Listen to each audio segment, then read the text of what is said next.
I'm 81 years old, and for the better part of the last 3 decades, I lived in a state of constant, low-level exhaustion. I used to wake up feeling like I had already fought a battle before my feet even touched the floor. I blamed it on the calendar. I told myself, this is just what 80 looks like, or this is the price of a long life. I accepted the fatigue as an uninvited guest that had moved into my house and refused to leave. But recently, I had a realization that changed everything. I discovered that I wasn't tired because I was old. I was tired because I was carrying things that were never meant to be carried at this age. If you are over 50 and you feel like your battery is permanently at 10%, you need to listen to me very carefully. You are likely being drained by a leaky bucket system where your energy is escaping through holes you don't even know exist. At 81, I finally patched those holes, and I have more vitality today than I did at 60. I'm going to share exactly what was draining me for years, and it's probably draining you too. The first hole in my bucket was what I call decisional debt. Most of us are walking around with 1,000 open loops in our minds. We have things we meant to say, projects we meant to start, and clutter we meant to clear. Every unfinished task in your life is a tiny parasitic drain on your mental energy. Think about that for a second. Your brain is like a supercomputer, and you have too many programs running in the background. At 81, I realized that my fatigue wasn't physical. It was the weight of someday. I spent years saying, I'll get to that later, not realizing that later was a debt I was paying interest on every single day. I had to learn the brutal art of the no and the done. I started closing those loops, either finishing the task or deciding once and for all that it would never be finished. I threw away the clutter in my garage. I settled old arguments, and I forgave myself for the things I'll never get to. The moment I cleared the mental attic, the physical exhaustion started to lift. You cannot run a modern engine with the baggage of 40 years ago dragging behind you. But here is the part that surprises most men, something that hits deeper than any physical ailment. I realized that I was being drained by emotional vampires in my own social circle. As we age, we tend to hold on to people out of habit or a sense of duty. I had friends and acquaintances who did nothing but complain, relive old grievances, or dump their anxieties onto me. I thought I was being a good man by listening. In reality, I was allowing my limited energy to be harvested by people who didn't want to get better. They just wanted an audience. From my observation at 81, your social circle should be an oxygen tank, not an exhaust pipe. I had to make the difficult choice to distance myself from the drainers. It felt cold at first, but the surge in my daily energy was undeniable. You cannot afford to spend your 80s or your 50s refueling people who have a hole in their own tanks. Surround yourself with those who challenge you, laugh with you, and look forward, not just backward. That friction-free environment is where your energy returns. If a friendship feels like a chore, it's a drain. Stop paying that tax. And then there's the silent, inflammatory trap. For years, I ate what I thought was a standard, healthy diet.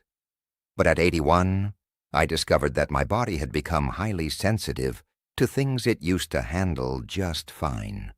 I was eating foods that were causing internal friction, low-level inflammation that my body had to fight 24 hours a day. I was literally using 50% of my daily energy just to process the fuel I was putting in. I suspect that a lot of what we call aging is actually just our bodies being exhausted from the internal war against modern processed foods, hidden sugars, and chemicals we were never meant to ingest. When I simplified my fuel, focusing on clarity over taste, the fog lifted. I wasn't tired anymore because my body finally stopped fighting itself. You have to realize that at 81, your internal laboratory is much more sensitive. If you give it the wrong chemicals, it will spend all its power trying to stay balanced, leaving you with nothing for the actual living. Most men never connect their afternoon crash to the inflammatory meal they had 3 hours prior. They just think they need a nap.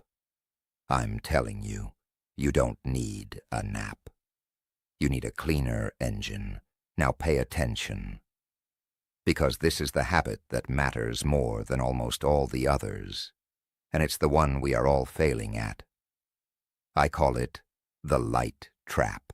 We are the first generation of seniors in history to live in a world of artificial noon.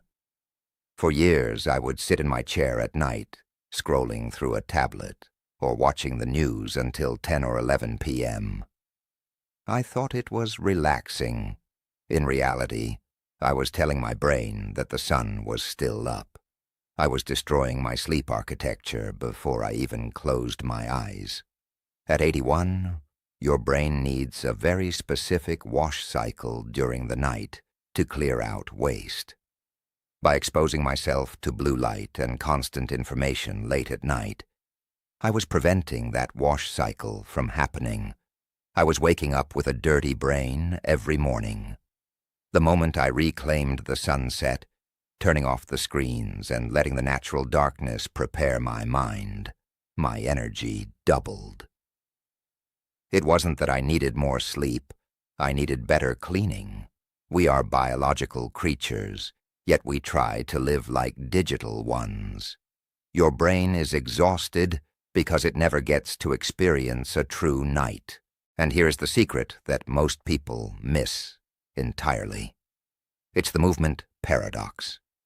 When you're tired, your instinct is to sit down. You think, I'll save my energy by resting. But at 81, I've learned that energy isn't saved, it's generated. The more I sat, the more tired I became. The more I moved, the more power I had. Your body is like a self-charging battery. It needs the friction of movement to create the spark of life. For years, I let myself become sedentary because I felt too tired to walk. It was a downward spiral. I had to force the initial movement to break the cycle. I started with 5 minutes, then 10. Now, my daily walk is my charging station. If you wait until you feel like moving, you'll be sitting in that chair until the end. You have to move to feel alive, not wait to feel alive to move. Gravity is a relentless thief. If you don't resist it daily, it will eventually take everything from you. But there was a deeper drain that almost no one discusses. It's the identity trap. I was tired because I was still trying to be the man I was at 40. I was trying to compete with a version of myself that no longer exists. I was wasting energy on vanity and the expectations of others. At 81, there is a profound energy that comes from acceptance.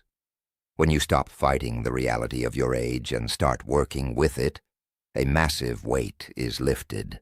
I stopped trying to hustle. I stopped trying to prove my worth through productivity. I realized that my worth is inherent. This shift in perspective saved me more energy than any diet ever could. Many of you are exhausted because you are playing a role that doesn't fit you anymore. You are wearing a suit of armor that is too heavy for the current journey. Take it off. You'll be amazed at how fast you can move when you aren't trying to impress people who aren't even watching. Finally, I discovered that the greatest drain on my life was the lack of a new mission. When you retire and you stop looking toward a goal, your brain starts to power down. It thinks the job is done.